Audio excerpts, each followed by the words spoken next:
今日は狩絹の着想をご紹介します。狩絹はその名前の通り、貴族が狩りをする際に用いていた装束で、大変動きやすい仕立てになっております。身分制があった時代、貴族は天皇のもとへ参内する際、着るべき装束が身分によって決まっておりました。その装束は色、それから文様によって身分がそれぞれ目で見てわかるようになっておりました。それに対してこの狩絹はそういった約束事から比較的自由であったことから、文様や色目、そういったもののおしゃれを楽しむことができる装束でした。ではこれから狩絹の着想をご覧に入れます。狩絹の着想にはまず烏帽子を小びねりでかぶります。体には襦袢、そして白の小袖、浅木の刺し子を履き、足には足袋を履いています。これの上に狩絹をお着せいたします。これから狩絹をお着せするために、両手を十分に使って狩絹を取り上げてまいります。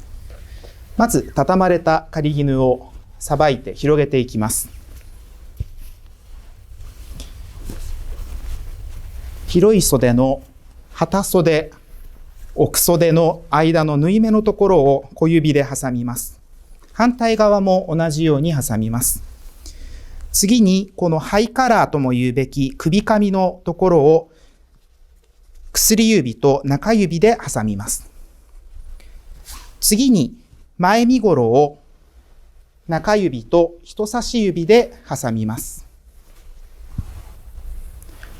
最後に後ろ身頃、背身頃のところを親指と人差し指で挟んで、このように手に持ち、お肩の後ろに立ちます。手に持った狩絹をこれからお肩にお着せします。まず後ろに回り、背身頃を静かに落とします。次に首髪を持って前身頃、下前上前をそれぞれお肩にお着せします。この時に袖に手を通していただきます。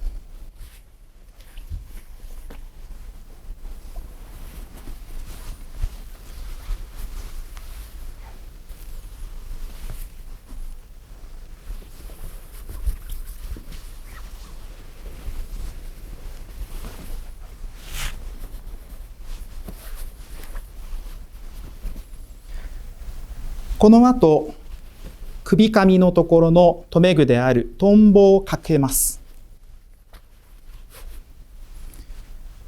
次に背身頃をお肩の背丈に合わせます。長い部分は袴に挟むなどして長さを調整します。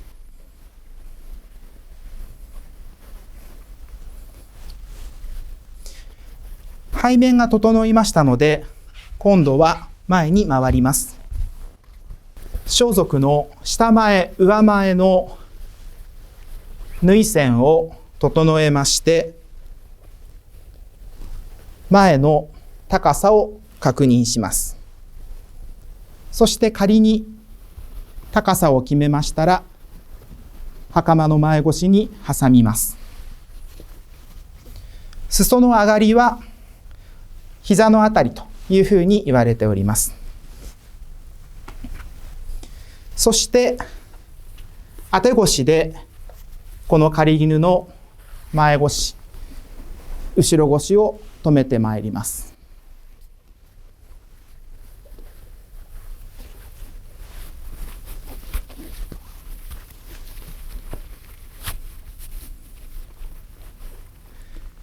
結んだ後、先ほど挟んだ前身頃を下ろし、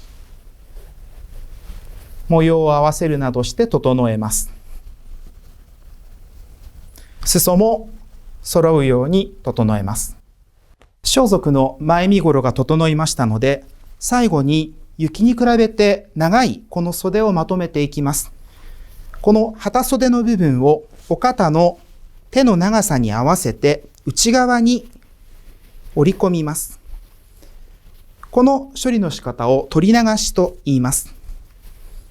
そしてお肩にこの袖口を持っていただきまして、